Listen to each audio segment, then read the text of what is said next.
নমস্কার বন্ধুরা, তো প্রচণ্ড গরম পড়েছে, যার জন্য বেলের আইসক্রিম নিয়ে চলে এসেছি। তো চলো দেখে না যাক। বেলটাকে ভালো করে ধুয়ে নিয়ে ফাটিয়ে নিয়ে বেলের মধ্যে একটা চামচের সাহায্যে পালগুলো সব বের করে নিলাম। ওই পালসগুলো বের করে নেওয়ার পর এর মধ্যে চিনি একটু বিট নুন দিয়ে ভালোভাবে চটকে নিলাম। পালগুলো চটকে নেওয়ার পর একটু আমার বড় ছাঁকনি নেই, যার জন্য ছাঁকনির সাহায্যে এটাকে ছেঁকে নিতে হবে। তো ছেঁকে নেওয়ার পর তো দেখো আইসক্রিমের বোলের মধ্যে পালগুলো একটা গ্লাসের সাহায্যে ঢেলে নিলাম। দিয়ে গ্লাস দিয়েই আমি ভালো করে ঢেলে নিলাম। দিয়ে ফয়েল পেপার নেই, যার জন্য আমি আইসক্রিমের স্টিকগুলো বসিয়ে দিয়েছি। স্টিক দিয়ে বসিয়ে দেওয়ার পর দেখো বন্ধুরা, সারা রাতের জন্য আমি ফ্রিজে রেখেছিলাম।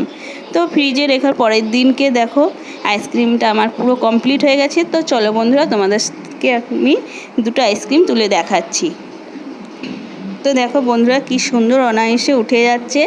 যেমন দেখতেও সুন্দর হয়েছে, তেমন খেতেও দুর্দান্ত হয়েছে। যদি ভালো লাগে তো একটা লাইক কমেন্ট করো। এই গরমেতে পেট মাথা দুটোই ঠান্ডা রাখবে এই বেলের আইসক্রিম খেলে।